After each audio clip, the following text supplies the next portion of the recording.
Hi everyone, it's Az here from HeelvsBabyface. I know we're still on the Doctor Who subject, but the media are now out in force to create false narratives, to make up lies, to try and change what people's perception of what actually happened. And the Radio Times, more so than any, even though one guy had the integrity to put out an objective article, and now they've just gone with multiple articles now, full on BBC suckage. Why? Because the Radio Times can't survive without the BBC. They can't survive without the BBC. So they have to defend, well, they don't have to, but they choose to defend the BBC every opportunity. Now, I don't mind if you have an opinion. That's absolutely fine. We're all entitled to an opinion. But when you try to create a false narrative, and purposely so, you're not just mistaken, you haven't just misread something or miscalculated something, you purposefully try and lie to people, then it gets my back up. And that's exactly what Hugh Fullerton, who wrote this article, is doing. He thinks you're stupid, and he wants to create a false narrative and lie to you. And the thing is, all it took is just a little bit of research to rip this apart. But he thought you're stupid, because he thinks you come along and you say, do lower ratings spell trouble for Doctor Who? Jodie Whittaker's latest season recorded decline in viewing figures, but fans shouldn't be worried about what's next for Jodie Whittaker's Doctor. It's fine. The conclusion is here, right at the start of the article. You can move along now, folks. Everything's fine. I know you have no attention span. This is the internet. You can go to your next article or watch a cat video. Because he's a disingenuous liar. So let's pick holes in exactly how he's lying, shall we? The ratings for Doctor Who's latest series are in, and for any Who fan, they make for a slightly sobering read. Figures for the BBC sci-fi drama are generally down from the last series. Wrong! First lie. This isn't being nitpicky either. They're not generally down. They are overwhelmingly down. Only one episode in season 12 beat any rating from series 11, and that was the series premiere, which was Spyfall Part 1. All the other 9 episodes afterwards did less than any episode from season 11. Let's just have a quick butchery gander here. The consolidated numbers are the final numbers. This will become very important in a moment. So 6.7 is the highest rating that it popped, and then 5.91 is the highest afterwards. The lowest, because this is the Christmas, well, the New Year special, so that doesn't count. This one here doesn't count. So 6.7 beats out 2 episodes in season 11. That's it. 5.91 beats none of them. So it's not generally, it's overwhelmingly only one episode short of completely. That's not nitpicky. And with 7-day figures now included, the series finale, The Timeless Children, attracted 4.69 million. Wrong. The Timeless Children popped a rating of 4.55 million because the consolidated numbers are classed as the final numbers, not the Live Plus numbers, which you took your rating from of 4.69. Why? Let me explain why. Consolidated TV ratings include those who recorded and watched within a week, making them a more accurate measure of how many were watching. So in other words, they didn't watch it live, they recorded it, or they went to iPlayer within a 7-day period. Why is that different from the Live Plus? Live Plus Live Plus counts those who watched live and all repeats, including iPlayer, within X days, which is 7 in this case. So that means double dipping. Not a new person, same household, double dipping the episode.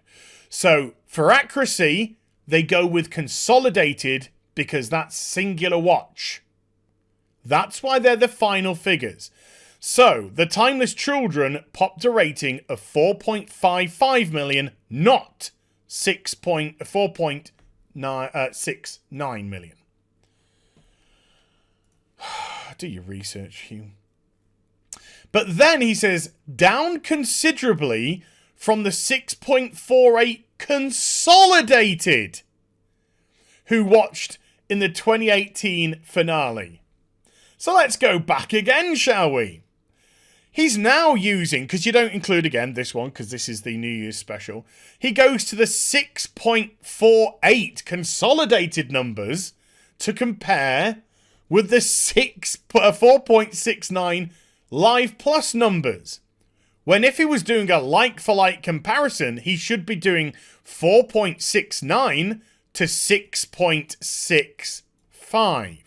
But truly, he should be doing 4.55 to the 6.48, which he said, which is over 2 million people saw this season finale, less saw this season finale than the last season finale. It's as if you're trying to fudge your numbers to make it not look as bad as it is. But there we go. In fact, while the Timeless Children's 3.78 million overnight figures were higher than many other episodes in the recent years, wrong!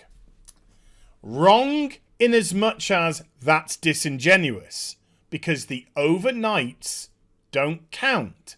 What counts is the consolidated final numbers.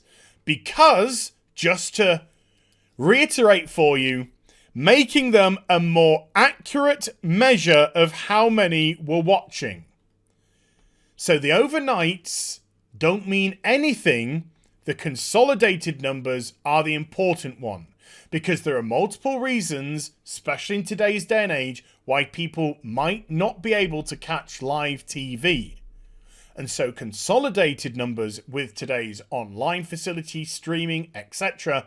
are a more accurate representation. But when you're trying to purposely create a false narrative, you have to clutch at every straw that you can get your hands on.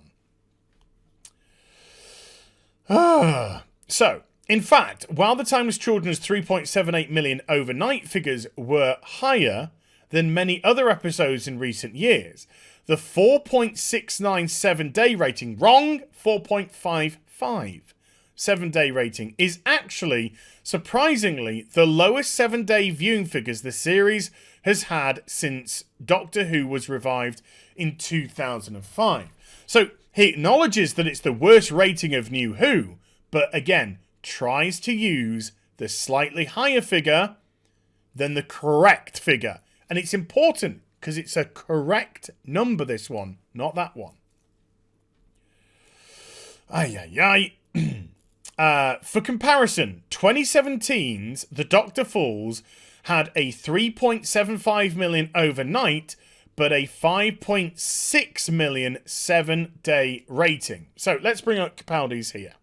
So The Doctor Falls was actually the New Year's episode and not technically classed as part of the season. 3.75, and again, he uses the Live Plus. So he's kind of doing himself a disservice because he should have used the consolidated numbers if he wanted to continue and perpetuate the lie which he's been saying so far. But I'm just trying to help you out. This is why you got to be consistent with your lying. You see? You got to be consistent when you lie. Otherwise, you're all over the place with your figures. And consolidating-wise, the Doctor Falls pulled in 5.29, which again is still much higher than a 4.55. And that was Capaldi's regeneration issue. episode, I should say. So, what's the story behind the lower ratings? Do they actually mean Doctor Who is in danger of being taken off TV anytime soon? Well, the truth's complicated. Of course it's complicated. It's obviously undeniable that the ratings are down this series compared to Jodie Whittaker's first adventure, yes, which attracted a huge number of viewers. The first episode did, then it went on a massive decline. First episode consolidated 10.54, and then drop.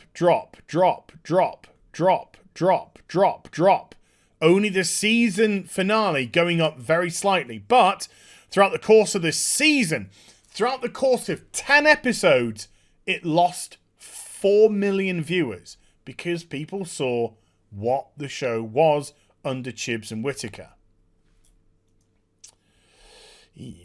However, it is worth noting that these ratings were themselves a big step up from Peter Capaldi's final season in 2017, as you can see from the overnights. Wrong! We've already established this. The overnights don't count because they're not an accurate representation for all the reasons that we've just gone into. But you're still trying to push the argument. There's no denying that Whittaker's overnights are better than Capaldi's. But why? Well, Whittaker's on a Sunday, Capaldi was on a Saturday. Whittaker's in the winter, Capaldi was in the spring. Saturday is a night where people go out drinking and partying, etc. because Sunday is still a weekend day. Sunday is a better day for TV and people staying in, particularly in the winter when it's colder outside. Because next day's a working work day and therefore people tend to not go out on the drink, on the raz, socialise, etc. They tend to sit in front of the TV and then go to bed ready for the working week. That's why we have consolidated numbers nowadays. That's why we have consolidated numbers. But you're trying to push this narrative and it's not working and it's disingenuous and it's fake and you know it as well, which is even worse. You are purposely creating an article to lie and mislead. Then he actually goes back on himself. It's as if he's got like, I know I'm lying, but then I'll try and cover my arse. Because then he goes into it. Well, it's not like Capaldi's season 10 was in the spring, on Saturdays, a tougher slot compared to Whittaker's 2 winter seasons on a Sunday, which is a much better slot. But if this latest series had come right after series 10, the ratings drop would be significantly less. Based off what evidence? None. Based off bullshit. That's what it's based off. You have no evidence whatsoever to support this. You can put, in my opinion, I think, that's whatever. That's covering your own arse. But you're stating this as if it's almost factual. And it's not. Because you're being disingenuous and fake. Maybe, really, because again, he gets the quick try and cover my ass again. Whittaker's first season was the blip.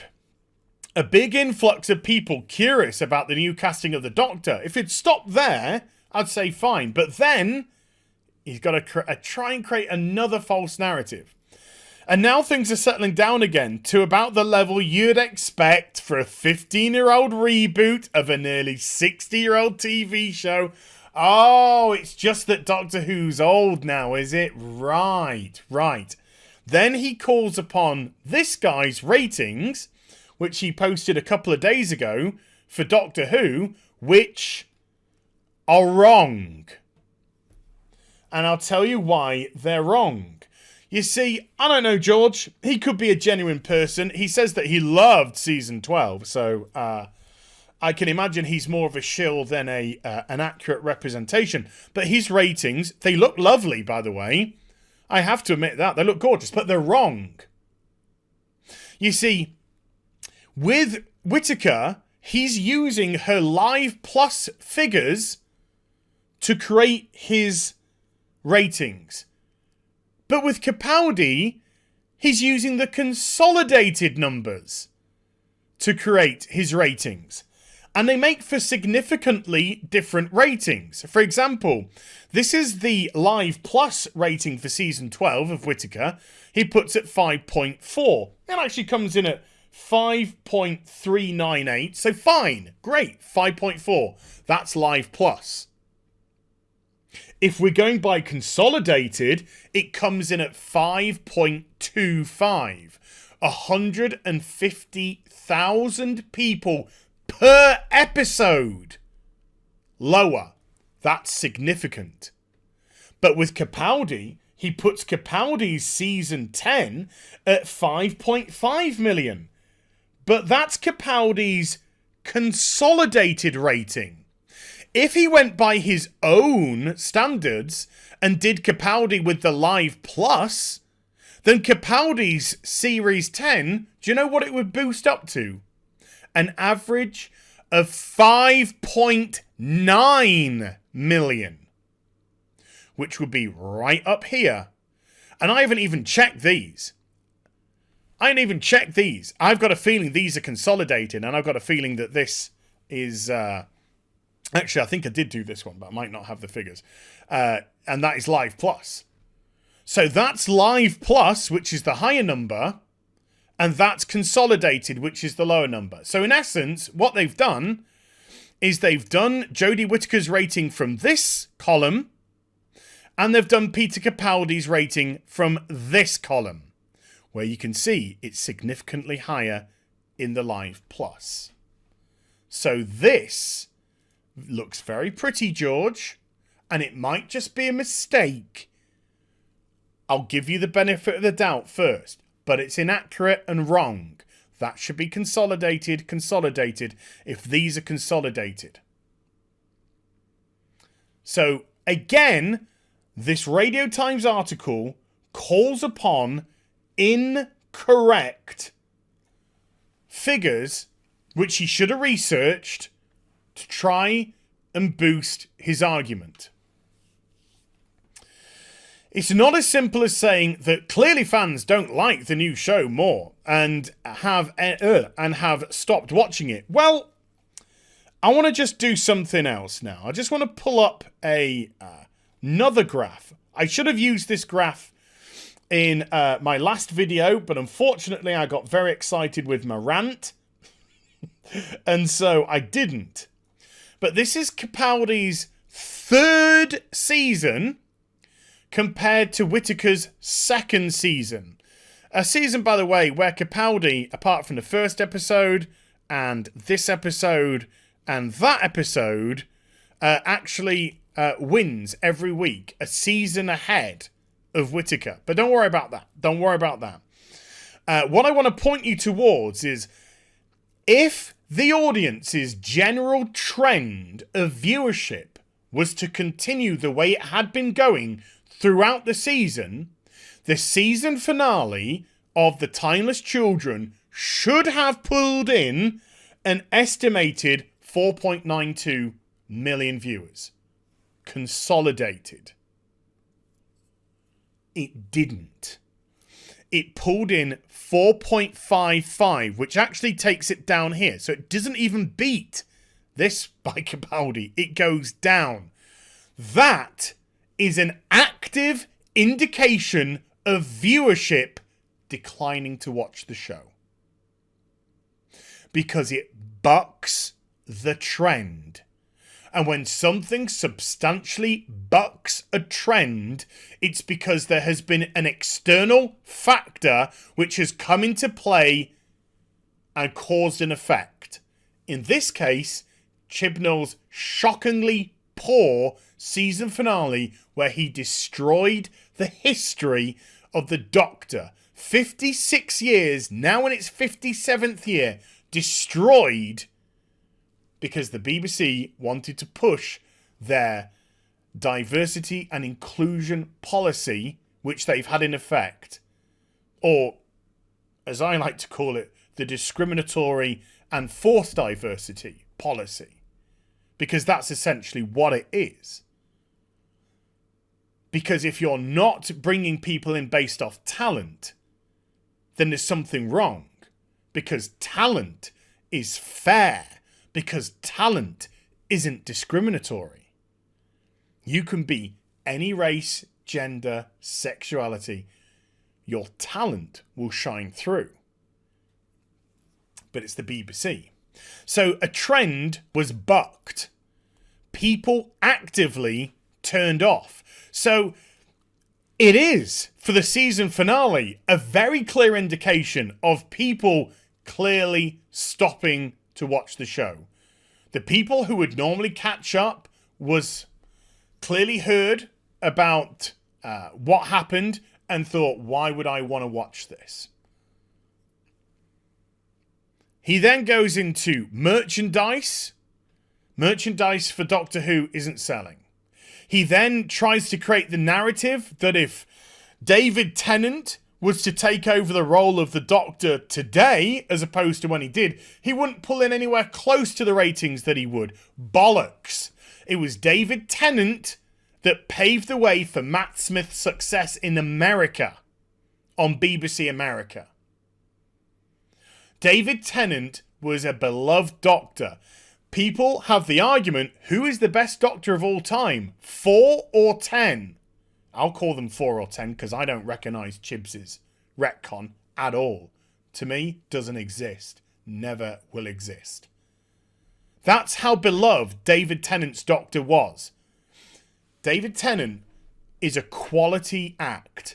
He not only is a fantastic actor, a handsome guy, he loves Doctor Who. And his passion shone through with his performances in the role. Whittaker is self-confessed, doesn't watch the show, tried to watch the show, can't watch the show, didn't get anything from it, has come out even before she took over the role, had assumptions about a show which she claims she never watches. She doesn't even like the show, and it shines through. It shines through with her performance as well, because she seems as disinterested in anything that's going on than anyone else. And they all seem disinterested. And that's down to the quality writing of Chibbs and all his buds that he brought in. So yes, you can try and create your false narratives, but it's absolute failure. And you can say that kids don't watch TV anymore, and then try and use the argument that Doctor Who's the 4th most watched TV programme with younger viewers. Your article is an absolute mess. A mess of lies. And you have done it on purpose. And the beauty about this is, every time you create an article like that, you give me and all channels like mine viewers and subscribers, because people can see these articles for what they are. They can see the fake narrative, they can see the falseness that you're trying to push. And so people come to channels like mine because all they want to hear is somebody that will give as best an honest opinion as they can. I can fully confess I'm not objective in as much as I think Chibnall's is terrible. I think this Doctor is terrible and the companions are terrible. But I won't try and fake information to push that narrative. I will be as objective as I can. Hence why, when I reviewed the shows, I gave Spyfall Part 1 and then the 9th episode of the season an okay. Because I legitimately thought they were okay shows. But when you create something as obvious as this, thank you. Thank you for tearing probably more people away from you and passing them on to us. We appreciate it because we are not privileged salaried personnel like you. We have to earn our money through the work that we put out, ad revenue, whether or not we can muster to get merchandise out, stuff like that. So thank you. Every little helps. So there we go, folks. I know it's another long one, but ladies, but I think it was necessary to go into, and I hope you enjoyed the vid. If you did, do give it a thumbs up and also subscribe to the channel. Follow me on social media and Twitch for live streaming. Links are in the description box down below. And I'll be back with some more stuff very soon. You take care. Bye for now.